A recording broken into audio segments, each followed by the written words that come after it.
Olá! Hoje a gente vai mergulhar num material muito interessante, que aborda uma coisa essencial na escola: a conexão entre educar e cuidar. A nossa fonte é um guia lá da Secretaria de Educação de São Bernardo do Campo. É bem focado na educação infantil, mas olha, tem lições que valem para todo mundo, né? Com certeza. É um tema universal dentro da educação. E a ideia aqui é tentar, assim, destrinchar os pontos principais desse documento.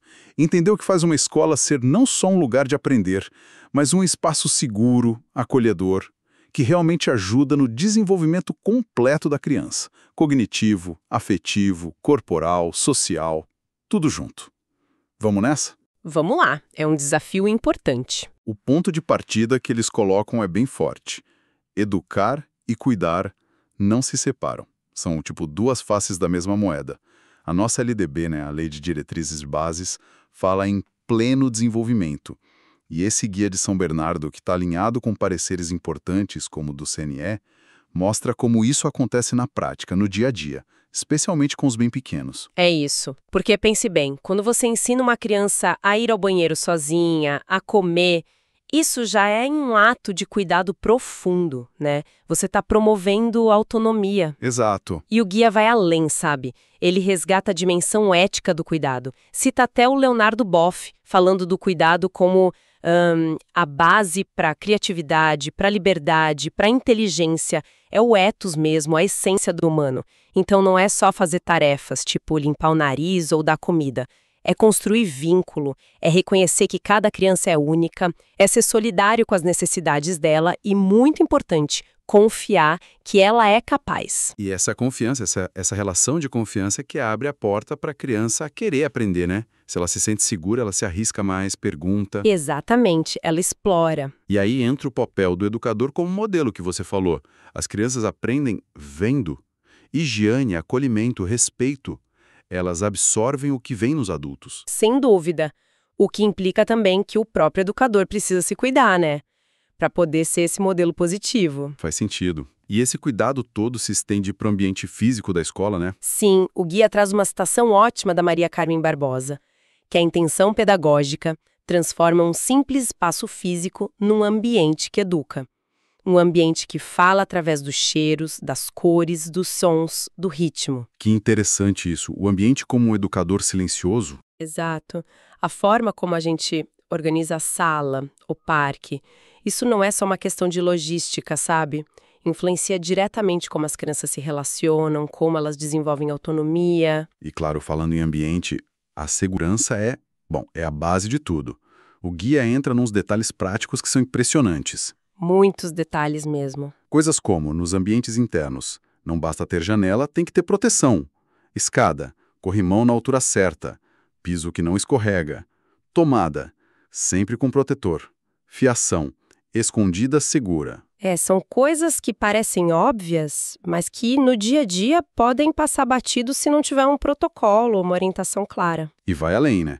Fala do tipo de vidro para usar com espessura mínima, película para não estilhaçar, evitar taxinha em mural, usar fita adesiva. Pequenos cuidados que evitam acidentes. E o acesso restrito a certas áreas, como cozinha, almoxarifado, onde tem produtos de limpeza, ferramentas. E como guardar esses produtos sempre fora do alcance, trancado se der, e nunca, jamais em embalagem de alimento. Isso é crítico. Nossa, é um olhar muito atento. Pensa até no conforto sensorial que você falou. Evitar cheiro forte de produto de limpeza na hora que as crianças estão lá.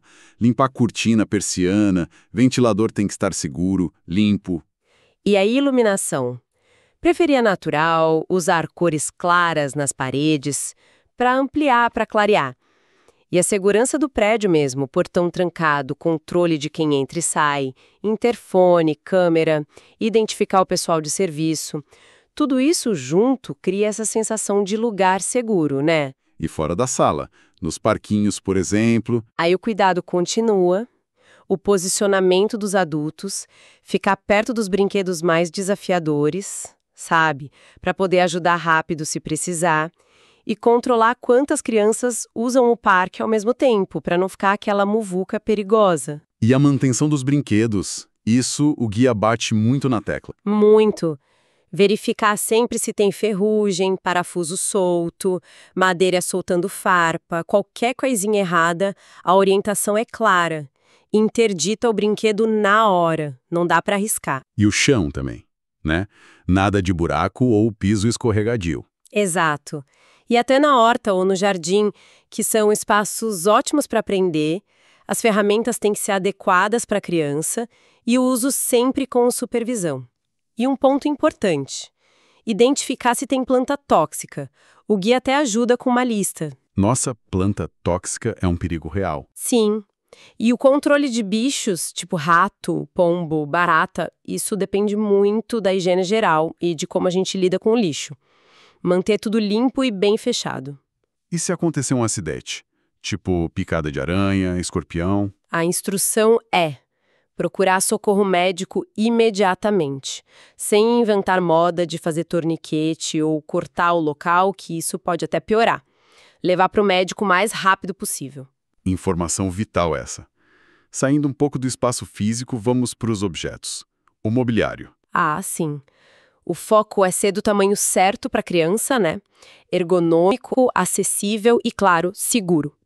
Quinas arredondadas ou com proteção, móveis firmes que não estão bem fácil. Eu gostei da dica das estantes baixinhas, tipo colmeia. Além de seguras, ajuda a criança a pegar e guardar as coisas dela sozinha, né? Desenvolve autonomia, exatamente. E o guia alerta também para o cuidado na hora de limpar, para não empilhar a cadeira de qualquer jeito, por exemplo. E menciona higiene especial para os materiais adaptados para crianças com deficiência. E os brinquedos? Aí o guia entra em um outro universo de cuidados. É verdade. O primeiro ponto é a certificação. Aqui no Brasil, o selo do Inmetro é essencial. Garante que passou por testes de segurança. Mas não é só isso. Que mais? O tamanho das peças é crucial, principalmente para os bebês por causa do risco de engasgar. O material tem que ser fácil de lavar e não pode ser tóxico. Faz todo sentido. E outras coisas que eles apontam. Brinquedo elétrico, a bateria só adulto mexe. Cuidado com ponta afiada, com pecinha que pode ser lançada. E aqueles brinquedos que imitam comida, maior perigo para os pequenos. E tem também a questão do barulho. Brinquedo muito alto, tipo acima de 100 decibéis, pode prejudicar a audição. E corda ou fio com mais de 15 centímetros. Risco de estrangulamento, é sério. Nossa, quanto detalhe. Uma sugestão legal do guia é privilegiar massinha e tinta caseira, feita com coisa de comer mesmo, sabe? Principalmente para os bebês, que a gente sabe que vai tudo para a boca. Boa ideia. E a rotina com os brinquedos? Sempre olhar se está tudo inteiro, consertar ou jogar fora se tiver quebrado, guardar depois de usar e, claro, lavar com frequência, ainda mais os dos bebês. Falando em usar as coisas e a organização das atividades, tipo montar uma cabana com lençol e cadeira. Então, a criatividade é ótima, mas a segurança vem primeiro. Se for montar algo assim, tem que ter certeza que a estrutura está firme e que não vai cair em cima de ninguém. E usar material pequeno, tipo feijão, lantijola. Aí a supervisão tem que ser constante e muito de perto. 1 segundo de distração é arriscado. E até coisa boba, tipo pulseirinha, colar, pode enroscar, esmalte, melhor evitar na escola. E sucata, que é tão usada, né? Super rica pedagogicamente, mas tem que ter critério. Lavar bem, ver se não tem ponta cortante, peça pequena que solta. E um alerta que o guia faz, muito importante: saco plástico e balão estourado. Extremamente perigosos. Manter longe, sempre. Um ponto fundamental que o guia aborda bem é a inclusão, acessibilidade, tecnologia assistiva para crianças com deficiência. Sim, eles falam da parceria com a equipe de orientação técnica, a EOT, que é o time de apoio especializado da rede, para conseguir os recursos certos, pensar em estratégias. Que tipo de recurso? Desde material com letra maior ou em braille para quem enxerga pouco, até softwares específicos, adaptações físicas no prédio, tipo rampa, piso tátil, e coisas mais sutis, como não ficar mudando os móveis de lugar para quem tem deficiência visual, sabe? Ou usar comunicação alternativa com a ajuda da fono ou da IoT para quem não fala ou tem dificuldade. E achei incrível o detalhamento de como ajudar a transferir uma criança da cadeira de rodas. É um cuidado muito específico, né? Sim, travar a cadeira, Afastar os pés para ter base, coluna reta, dobrar os joelhos e não as costas, trazer a criança perto do corpo e pedir ajuda, se for pesado demais. Mostra um respeito, um cuidado que vai muito além do básico. E esse cuidado todo se reflete também nas orientações para o próprio profissional, para o educador. Verdade. Postura correta para pegar peso, usar sapato seguro, confortável. Tênis é o ideal, né? Salto, chinelo, nem pensar. Roupa que deixe movimentar. Unha curta, limpa. Cabelo preso. Higiene pessoal impecável, vacina em dia. São atitudes que protegem o adulto e as crianças também, claro. E evitar brinco grande, colar comprido, perfume muito forte que pode dar alergia em alguém, fumar na escola, obviamente proibido, barba, aparada, limpa. São detalhes, mas que somados fazem uma diferença enorme no ambiente. E a lavagem das mãos. Nosso guia descreve quase como um ritual. E com razão. Quantas vezes tem que lavar? Várias. Ao chegar na escola, antes e depois de trocar fralda, depois de usar o banheiro, antes e depois de comer ou preparar comida, depois de mexer em lixo, terra, areia, animal, depois de tossir, espirrar. A lista é longa. Sempre com água e sabão, e secar com papel toalha. E o álcool gel ajuda, é um complemento para quando não tem pia por perto, mas não substitui lavar com água e sabão. Tá? E luva, só se precisar mesmo, tipo se o adulto tiver algum machucado na mão ou se for lidar com sangue. E é descartável, uma para cada criança, para cada troca, nada de reutilizar. Além dessa higiene toda, o cuidado emocional, o afeto, isso também é central, né? Fundamental, construir relação de confiança, conhecer cada criança, conversar com a família para entender a rotina, a saúde dela, chamar pelo nome, sempre, evitar colocar rótulo, conversar sobre respeitar as diferenças. E com os bebês, que a gente tem vontade de beijar toda hora. O guia sugere cautela, trocar o beijo por outras formas de carinho para diminuir risco de passar alguma doença. E a atenção do educador tem que ser total, nada de ficar no celular enquanto cuida das crianças. E há regras de ouro, nunca, jamais, deixar uma criança sozinha, nem por um instante. E observar a criança, né? Perceber se ela está diferente, mais quieta, chorando muito. Exato, observar o estado geral. Às vezes, um banho, um copo d'água, um descanso já ajuda. E comunicar tudo isso para a família, pela agenda, e para os gestores da escola se for algo mais sério, tipo um acidente ou uma questão de saúde. Manter as coisas pessoais, chupeta, mordedor, escova de dente, pente, lençol, tudo identificado e guardado separadamente. Isso também é cuidar de cada um. E a chupeta, aliás, o guia orienta a higiene e também a apoiar a família na retirada gradual. Certo. Vamos focar agora naqueles momentos bem específicos da rotina, tipo higiene bucal. Começa cedo. Antes mesmo do primeiro dente já dá para limpar a gengiva com uma gaze úmida.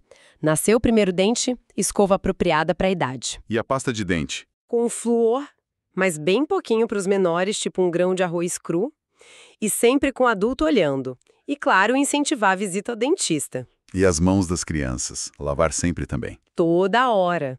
Principalmente depois de brincar lá fora, de mexer com tinta, areia. Antes de comer, depois de ir ao banheiro. Os adultos ajudam os que não conseguem sozinhos e supervisionam os maiores para ver se estão fazendo direitinho. E a troca de fralda e o banho na escola? Trocar sempre que tiver suja ou molhada. O banho diário para os bebês na escola é recomendado, sim. Verificar a temperatura da água é super importante. E a segurança no trocador ou na banheira. Tem que ter tudo organizado antes de começar.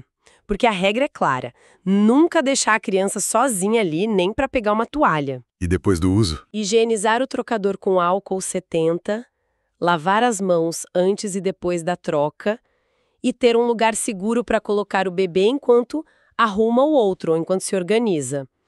Pomada para assadura, a preventiva, tudo bem, mas se for de tratamento, só com receita médica. E a lixeira para fralda, tampa e pedal, para ninguém precisar pôr a mão. E a hora do sono, do repouso? Precisa ter um tempo e um lugar certo para isso. Geralmente depois do almoço, esperando um pouco para digestão, né? Para evitar refluxo. Fazer atividades mais calmas antes de deitar ajuda a relaxar. E quem não dorme? Tem que ter uma opção tranquila para essa criança também. O ambiente tem que ser calmo, luz mais baixa, talvez uma música suave, bem arejado. E a supervisão do educador, olho vivo, constante e atenta, sem cochilar junto com as crianças, pelo amor de Deus. Importantíssimo isso. E a alimentação? É um momento super rico. Não é só nutrir, é educar, aprender a se servir, a mastigar direito, experimentar coisas novas, conversar na mesa. Tem que respeitar a cultura de cada um, focar na qualidade do que é oferecido, incluir quem tem dieta especial na mesma roda. O papel do adulto é incentivar, ajudar, organizar. Mostrar o cardápio antes, ter uma hortinha, cozinhar junto. Tudo isso ajuda a criança a se interessar mais pela comida. E a segurança na hora de comer? Não falar de boca cheia, usar talher do tamanho certo, oferecer água sempre. E aquela regra de não trazer lanche de casa é importante para a segurança alimentar de todo mundo. A escola garante o que serve. E quando tem questões mais complexas? Alergia alimentar, disfagia, que é a dificuldade de engolir. Fagia. Disfagia. Quais são os sinais? Engasgos frequentes, tosse durante ou após comer, perda de peso inexplicada, infecções respiratórias de repetição. O manejo envolve adaptar a textura da comida, usar espessante, oferecer quantidades pequenas. O guia é bem detalhado, fala até sobre como administrar a alimentação por sonda, os cuidados com o equipamento. Nossa, é bem completo. Sim, e também sobre as DTHAs, as doenças transmitidas por hídricos e alimentos.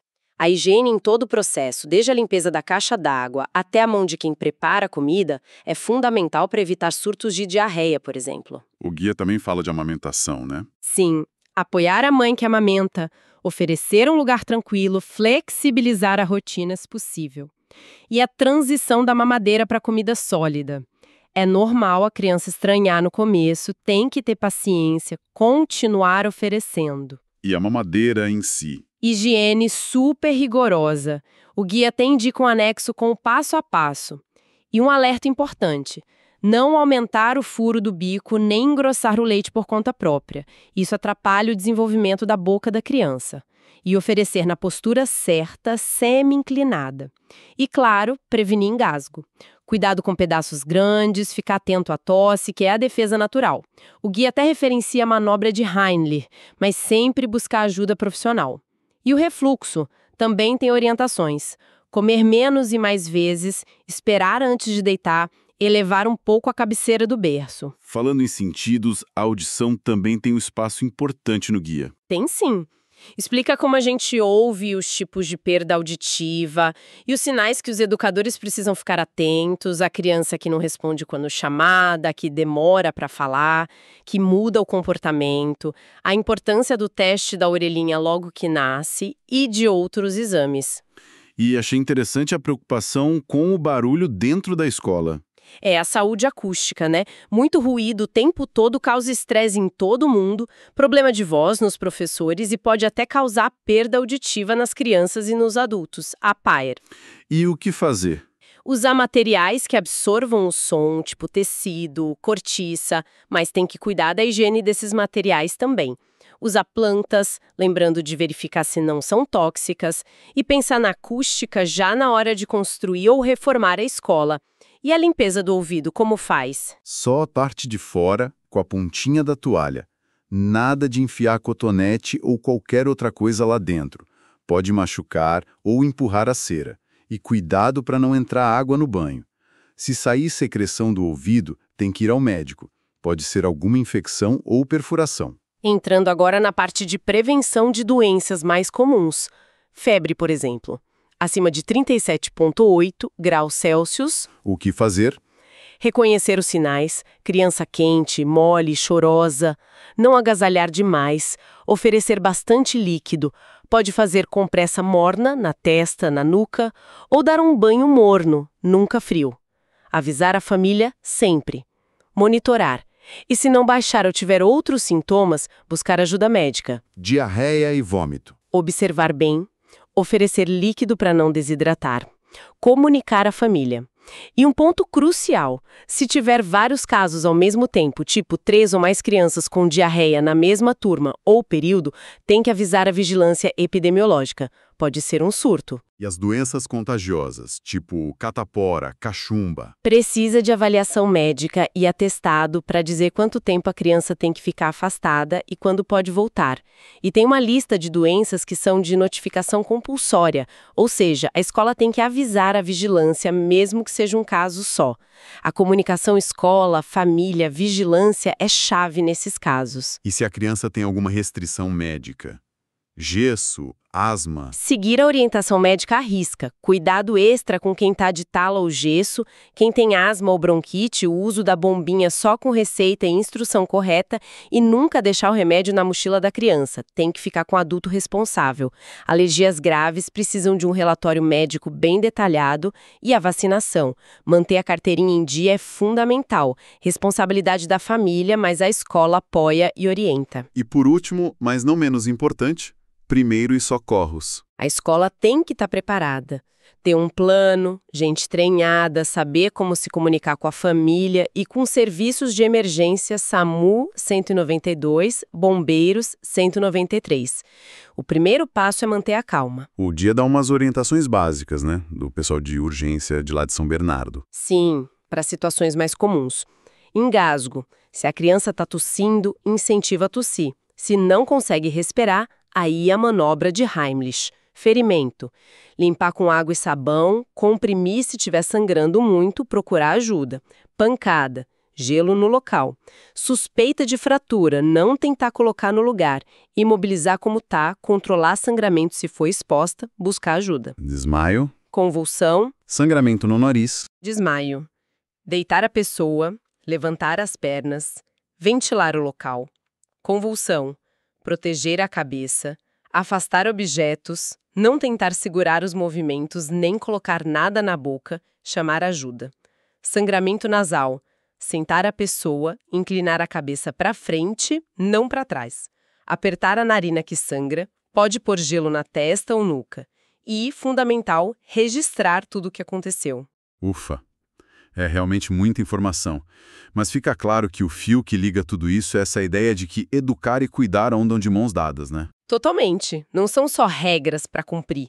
São atitudes, práticas do dia a dia que mostram respeito pela criança, que criam um ambiente onde ela pode se desenvolver segura, confiante. É um trabalho constante, minucioso. Exatamente. É um lembrete de que cada detalhe importa, desde como a gente limpa um brinquedo até como a gente acolhe um choro. Tudo isso educa, tudo isso afeta. A segurança e o bem-estar não são, assim, um extra. São parte do processo de educar. Pois é. E isso me faz pensar. Se as crianças aprendem tanto observando esse cuidado todo, essa rotina, os exemplos, como será que a gente pode, no dia a dia da escola, fortalecer ainda mais essa cultura do cuidado? Será que pequenas ações conscientes, inspiradas nessas orientações, podem ter um efeito que vai além da segurança física? Será que podem fortalecer o sentimento de comunidade, o cuidado de um com o outro dentro da escola? Fica aí a reflexão. Como essas práticas moldam não só a segurança, mas o clima, os valores da escola inteira. Uma excelente reflexão para a gente terminar essa nossa conversa. Sem dúvida, é um material denso, mas riquíssimo, essencial para todo mundo que trabalha com criança e acredita numa educação que acolhe e protege de verdade.